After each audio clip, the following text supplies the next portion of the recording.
I den här videon så vill jag testa om det går att göra glass som både är nyttig och god. Vad tror du? Tror du att det kan bli en grej?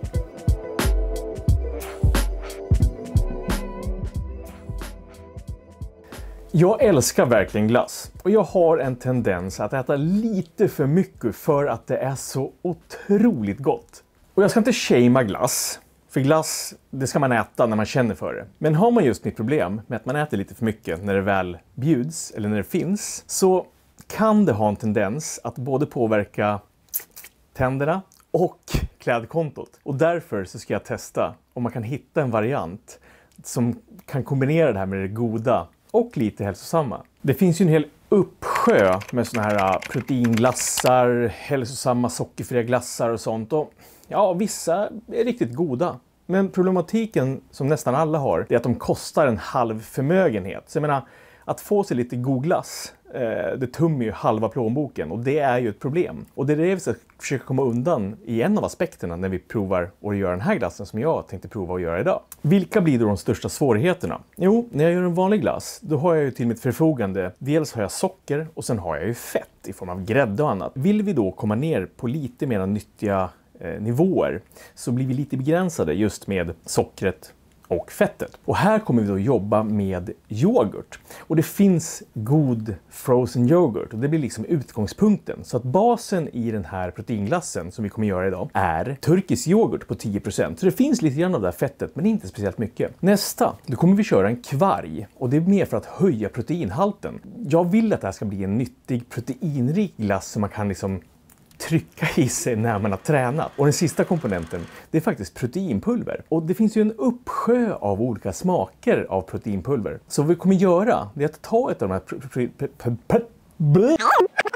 Så proteinpulvret, där finns det ju väldigt mycket olika smaker att jobba med. Idag så kommer jag jobba med en ett äppelpaj-proteinpulver. Och sen har vi den sista komponenten som är frysta bär. Och här kommer jag tillsätta frysta blåbär. Så slutprodukten är min förhoppning att här kommer smaka som en blåbärspaj. Jag kommer använda mig av en glassmaskin och det är det absolut enklaste. Men det går att göra glass på det här traditionella sättet genom att man stoppar in formen i frysen, tar ut den efter 20-30 minuter, rör runt, låter den frysa igen och så håller man på så där tills den har blivit en glass. Lite bökigare, men det funkar. Vad behöver vi då? Jo, vi behöver en mixer, frysta bär, proteinpulver, kvarg och yoghurt.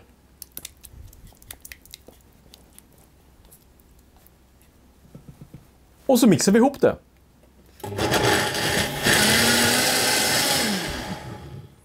Så där, nu har vi mixat det. Då gör vi lite smak, va?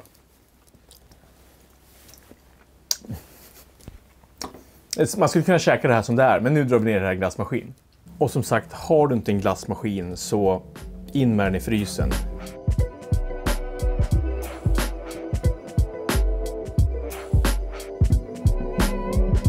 Så på riktigt, checka! Håll den här glassen! Jag har lagt liksom frysta bär på den. Och rivit mörk choklad, eller rättare sagt rivit choklad på den. Det är så gott! Prova! Jag har medvetet använt mig av bär för att möta syran ifrån de här mejeriprodukterna. Och som sagt, det går att labba otroligt mycket.